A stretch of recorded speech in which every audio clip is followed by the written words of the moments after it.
Hi, I'm Jennifer Mulchandani. And I'm Heather Michaelgard. Welcome to the M Word, where we have uncensored conversations on all things marketing.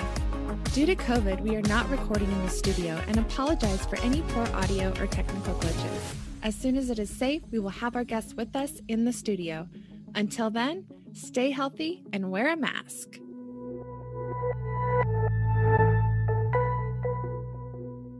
Hi, and welcome to the M Word. I'm Jennifer. And I'm Heather. And today we're talking to Jennifer Andos with Paperfish Creative. Jennifer is the owner and creative director at Paperfish Creative, and she escaped the agency world nearly 20 years ago. She has designed for Coca-Cola, McDonald's, and many other Fortune 500 companies, and now gives technology companies, nonprofits, and other small businesses the same level of service and creativity. Jennifer's strength is in getting to the personality of a business and telling their story in a way that is individual to them while introducing their greatness to the world. Welcome to the podcast, Jennifer. We're so glad to have you on, and I especially always adore talking to another Jennifer. I know. Hi. It's nice to see you. I know. Jennifer's unite for sure. There's a lot of us. Yeah, there are a lot of us. There are a lot of us. I'm okay with it. So, I am too. Yeah, great. I am too. Well, we appreciate you being here. Why don't you just set the stage for us and just tell us a little bit about your business and your background and where you are in your marketing journey today? Sure. My business, Paperfish Creative, is 14 years old. And the importance of that is that when my son was 4 weeks old, which like today seems complete insanity, but that's what I did. And Paperfish does strategic branding and design. And I don't ever say that I do marketing, even though I do marketing. There's a whole part of marketing that I don't necessarily do that I have total respect for. The tracking and the data, that's not me. I make it all pretty so that's perfect to share. So Paperfish, we do all kinds of branding. So complete like logo to personality, the whole branding guide, all that kind of stuff. And then we give people entire packages of basically everything. The idea is 6 months in or however long it takes us to do your branding, you flip the switch and all of a sudden everything is new. Your team has new apparel and your website is fresh and you have your new persona. Ooh, I want to dig more into your favorites. So I know you're creative. Talk to me more about what would you, if you could do one thing every day in this creative space, what would it be? Oh, it would be message. I love the messaging part. So I actually went to school to be a journalist, not for graphic design. The graphic design happened a little later. And so I love the message part. So I like the research and then getting the message. And then I feel like my art, my design is just the catalyst to share that message. So I love the messaging part, I think probably the most. So would you choose a rebrand or a new brand? What would be more exciting for you? A rebrand, for sure. A rebrand because usually those people have already figured out their niche and they're coming back knowing really what they do. I think all of us, a lot of us, at least I did, started thinking, I'm going to start this business doing this. And then time evolves and all of a sudden you don't do that, or you do this and this and this, especially when a business has grown. And every time you hire a new employee, all of a sudden you have new offerings because they offer something new. The excitement of finally getting your current customers to realize everything you do, you could feel it in the company and they are so excited to have this fresh new look. Yeah, for sure. Rebrand. I love it. Just to carry on that, a rebrand versus, it looks like you work with some really well-known established brands. Yeah. They don't rebrand every day. The McDonald's of the world are literally your clients. How is the experience working with them on just their different branding needs versus creating the brand from your imagination? Yeah. It is. The difference I would say is they're not rebranding. What I'm doing is I'm usually doing a program. It's almost like taking their brand and making it different. So like you take their brand and typically I'm taking their brand and combining it with something else like the Olympic Games. So you're not rebranding, but you're co-branding. And so it is like coming up with something new. With them though, I'm following a creative brief. I'm not coming up with the entire idea, but that is usually the bigger companies is I'm coming up with an event or some other kinds of art that goes with it. It's I say smaller companies that I work with, usually like $10 to $25 million companies. Those are the ones that I'm rebranding. that are ready for something new. So you've been doing this a long time. Your son was a baby. How has your creative process and your skills evolved over time? I still make it a point of once a month learning something new. When you're in an agency, you're forced into other people in the agency are starting something new, or clients are asking something new. But when you're by yourself, you really need to infuse that on your own. That's what I do skill set wise. I'm always learning some sort of new skill set. And I say skill set, meaning sometimes it could be as simple as better use of LinkedIn. It doesn't necessarily be a new graphic design skill. How it's changed is a lot, so much. I think that's the biggest thing for me is that when I started, aside from a lack of sleep at the time, I wasn't sharing myself as much as I do. And I know that's partly also a trend now is to be open, which is what my favorite thing about marketing right now actually is, how people pull back the curtain and tell us how you do it. I was really shy about showing who I am. And all of my own marketing was very much, this is what everybody else is doing, so I'll do that. And I don't know if it's being older or just not caring anymore. I don't know what, but now I'm just basically willing to share anything. My big thing in life really is humor. And I hid that for a long time. And now I infuse humor into everything, like my out of office message, literally anything. That's been my biggest change and the biggest response I get. Jennifer, I've noticed your marketing tactics myself because I've been following you for years. We've been friends for years, and you actually did a logo for me a long time ago. But I noticed and love the cheers or the toast that you do weekly for another individual or company. No, I can relate to wanting to hide a little bit behind all of the things and your creativity, but you are so talented because I've seen your work.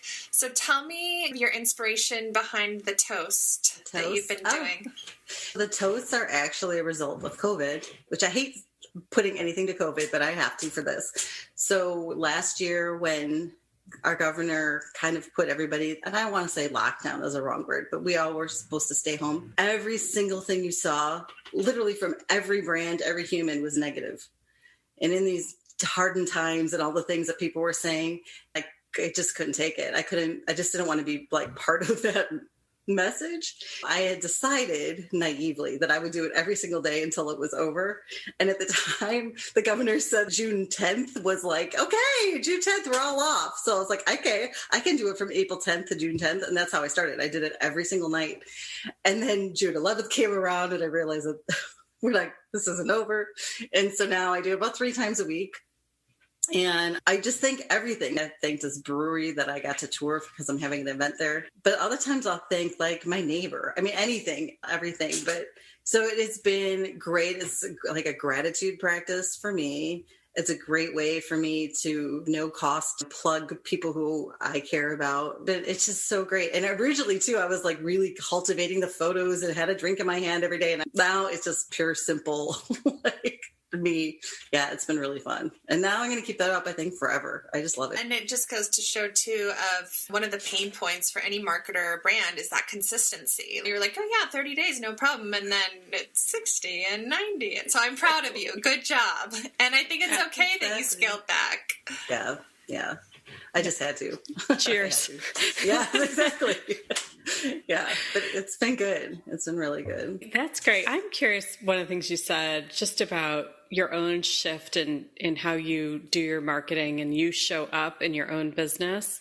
And you didn't use this word, but being authentic and maybe vulnerable, using yourself as your own marketing. Did that happen because of just a confidence shift as you matured and felt, okay, clearly I'm running a successful business. I've been around a long time now. Or did that happen? Was there something else that made that happen? Yeah, I think it's come in like fits and starts. Several years ago, I did Listen to Your Mother. And it was this event where you would tell an anthology about something that's happened like with your mother or about being mother. And it was a year, I was doing a year of yes that year. And so I said yes when somebody asked me to do it. And that story, most of them are like these like really gut-wrenching stories. And I went up there and I wrote a 5-minute joke, basically. And it was all about me and being a mom, but it was funny and like me being myself and like how I really talk. And it was so well received. Oh, okay, wait, now people actually might like this. And so that was the start of it. And then I don't know, the rest of it I think has just been age and then getting used to it. Like you do it a couple times, you think, okay, people are accepting it. This is going okay. Like any marketing campaign, if it succeeds in the beginning, you just keep seeing how far you could push it. And then I've been thinking about this a lot lately. This is like ridiculous. But like when you're getting ready in the morning, I was like, I think I'm getting better looking as I'm getting older. Or maybe I just don't care. Either way, I'm okay with it. And so I feel like this is almost how that same idea is working with my marketing. I'm good with who I am. And I think maybe there's like a tipping point. I don't know. Some people are very fortunate to just be born that way. I had to like slowly age into it, and it's also much easier for me now. Being authentic is so much easier than trying to craft the right thing. Do you see at all a change in how your business, your brand, in just you as an expert are being received based on this pulling back the veil at who Jennifer is? Yep, absolutely. Absolutely. The toasts have doubled my following, and I don't have a giant following, so don't get me wrong, but I'm a great, very engaged following group. So that has helped, and that's being me. And also just selling actually has been better for me coming at this myself, because people, I think, already know what they're getting into, if you will. So when we talk, I feel like they've already learned who I am. And so that's also really helped my conversion rate, which I know we're talking about marketing, but in the end, that's what the marketing's for. It's really helped.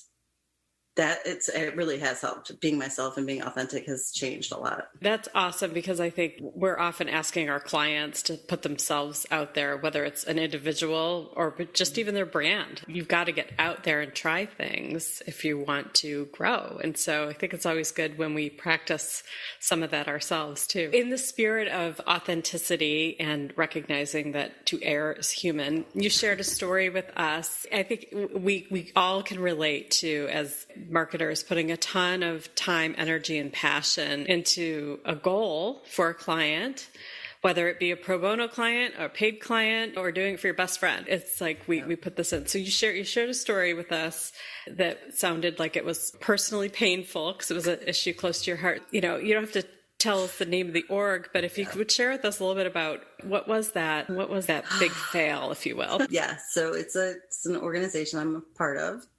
And I'm not going to say which one, which is nice. I have a couple of nonprofits so they can stay anonymous. But there's one day a year. It's called Give Tuesday. That's what it's actually called here. It's actually the day of giving in the U.S. But in Loudoun County where I live, it's Give Tuesday.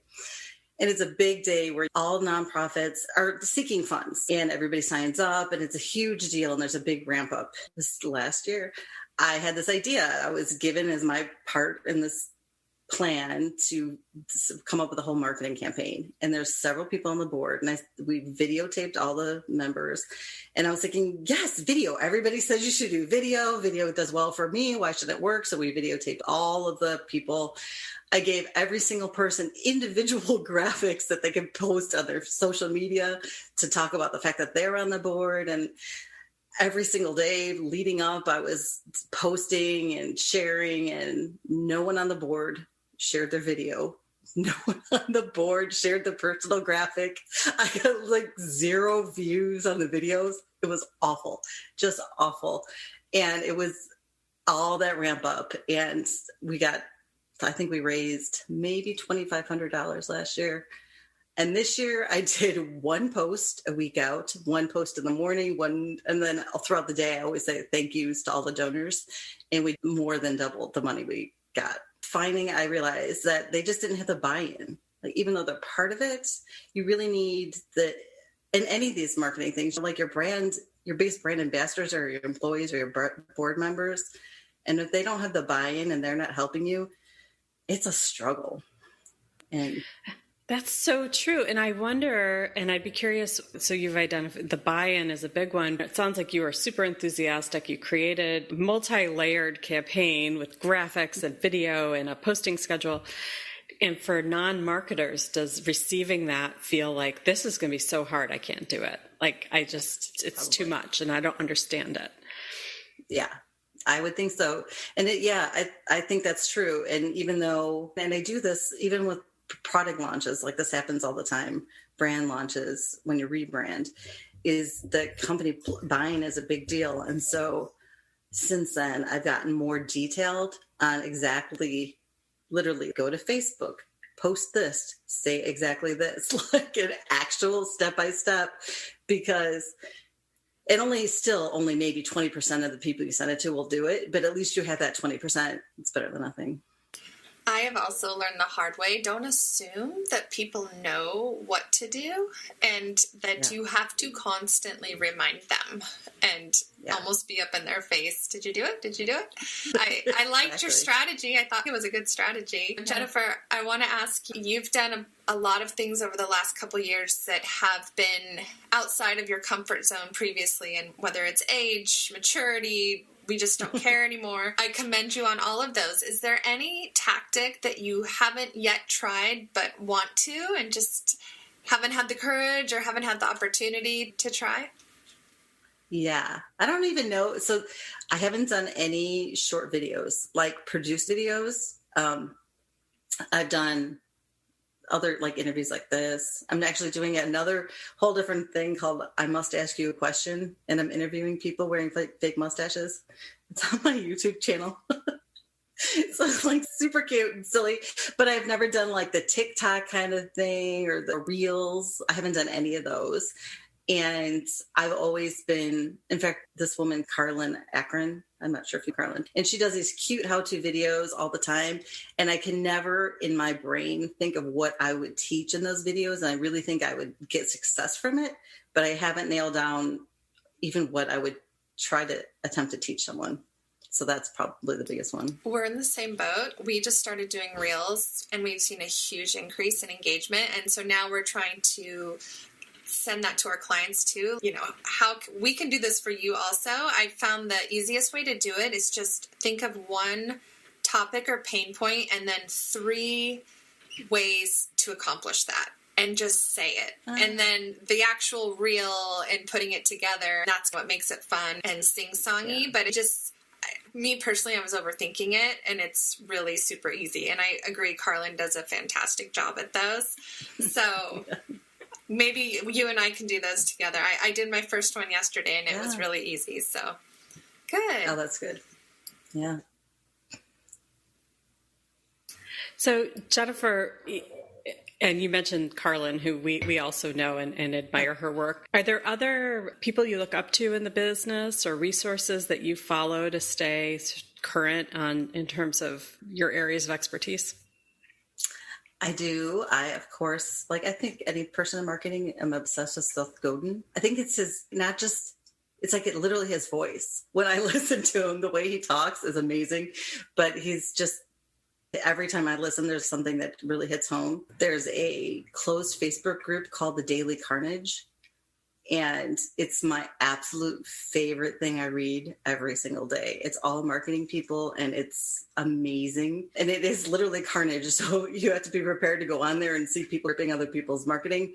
But mostly it's people like me looking for, I need a new CRM platform, I need whatever. And the advice on there is always the best. Who else? And then otherwise podcasts, I actually listen just to Smartlist. I don't know if you guys have listened to Smartlist, but it's the funniest thing in podcasts. Absolutely. Have to hear it. Yes. Is it an industry or a topic? No. Okay. No, it's Smartlist. This is actually part of how I started doing these mustache interviews.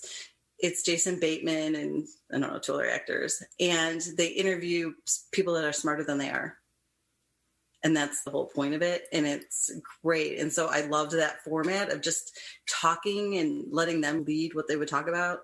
So that's how I started to do my interview things because of that. It's just, I can relate. I feel like that's what this is. Like having folks like yourself who are just amazing experts in what they're doing. And we get to just pull out of them some nuggets of information. Yeah. Thanks. Fun. Thanks. Mm-hmm. So Jennifer, if you could go back to the first day you started Paperfish Creative and look at yourself, what advice would you give yourself on that very first day? Start marketing now. So this is when I started. I had a business before. And so I very much relied on those old clients. And I still get a big dose of my business from word of mouth. But I don't think I realized at the time that even that word of mouth business needs the marketing. So even if you keep getting referrals, those referrals finally call you because they saw your marketing. And I definitely did not realize that at the time. I just thought that people just kept calling because they got referred and that was it. But it's not as simple as that. You still need all those other touch points before they still even referrals pick up the phone. And I had no idea. And I will say, this is a plug for Paperfish. You are memorable to me. Your client gifts are amazing. I think one year you did coloring book. Another year you did a hot pad. And Yep. I think those little small touches, they make a big difference. And not to mention you produce amazing websites. And just a plug for Paperfish Creative. It's been a brand that I've been following and highly recommend for years. Thank you. I do love it. So Jennifer, if our listeners want to get more doses of you, of Jennifer and Paperfish Creative, where can they find you? So of course I have a website, paperfishcreative.com. My Instagram is paperfishjen. And the reason is, as you, Jennifer, there's like a million Jennifers out there. And so people have often ended up calling me, oh, that Paperfish Jen. So that became my nickname. So I just use that as my handle. So Paperfish Jen on Instagram. I'm on Twitter, but not as much as I should be. And then, of course, Jennifer Andos on LinkedIn. Those are my main places. Oh, I do have a YouTube channel, too. If you want to see the mustache videos, of which the laugh tracks are fantastic, at Paperfish Creative YouTube channel. That's what I want to go check out. I don't know if this is going to be too much pressure. I don't want to end with you feeling put on the spot, but can you close this out with a joke or a funny story? A funny story. Oh, geez. I'm trying to think of something funny. Oh, my gosh. I feel like my whole life is like a funny story. Let me think. No, I don't know. I'm sure there is one, but if you're like me, then as soon as we stop recording, you're gonna be like, "Damn it!" Exactly. I'm always five clicks too late. I'm not a quick tongued person, so no pressure. Jennifer Mulchandani, can I just say I think that was our first swear word on the podcast. Which one? You said the D word. Your bar for a swear word is very different than mine. I've just been waiting for someone to say a swear word. So. Swear, I know. I can't believe I know. This is like killing me that I can't think of a funny story because I feel like everything that happens to me in life has been some sort of crazy event of some sort. Although I will tell you, okay, so this is a true story. When I moved here 7 years ago to Virginia, and so I don't know what year that was, but in 2016, I was nominated for a Small Business Award in Virginia, in Loudoun County, and I'm super nervous. I don't know anybody. I'm not even I know our friend Daniela nominated me. Daniela Williams, but I'm walking up to this thing and it's in Morven Park and this beautiful building. And that day it's super windy, like today, like crazy windy. And I'm nervous. My hair's blowing all over the place and you don't know what you're going to wear. And I go up and it's a gravel driveway outside and I slip and fall. So I walk into this interview with my hair all over crazy and both my hands are bleeding. Like I'm bleeding everywhere. My hair's a mess. It was like, it didn't even matter that I did it. And it was awful. That was the first time I met anyone that worked at the chamber. And it was so embarrassing. Oh my God, it was embarrassing. You didn't laugh that day, did you? But you're laughing today. I did not. But I did, but I ended up winning that year, which is crazy. And then I went to the event and everybody at the event they go through like the 5 people in your category and everybody's clapping. And I win, and it's like crickets. Nobody's clapping, nothing, because nobody in the room knew who I was. That's crazy. It was crazy. But they vote on this like packages thing. So I had an established business, just nobody here knew that it was established. Yeah. That's hilarious. I don't know if it's funny then, but it's hilarious to me now. I think that's just great life advice that even the things that might make you cry one day, someday later becomes really good fodder on a podcast. Oh, absolutely. Exactly. Exactly. You never know. I know. You never know. Yeah. Jennifer, we've had a lot of fun today and really appreciate your time and you sharing a bit of your marketing journey and story and your humor with us. And thanks for listening in, and see you soon. Yeah, thank you. It's so fun. It was great to see you, Heather. Nice to meet you, Jen. Good to see you. Bye.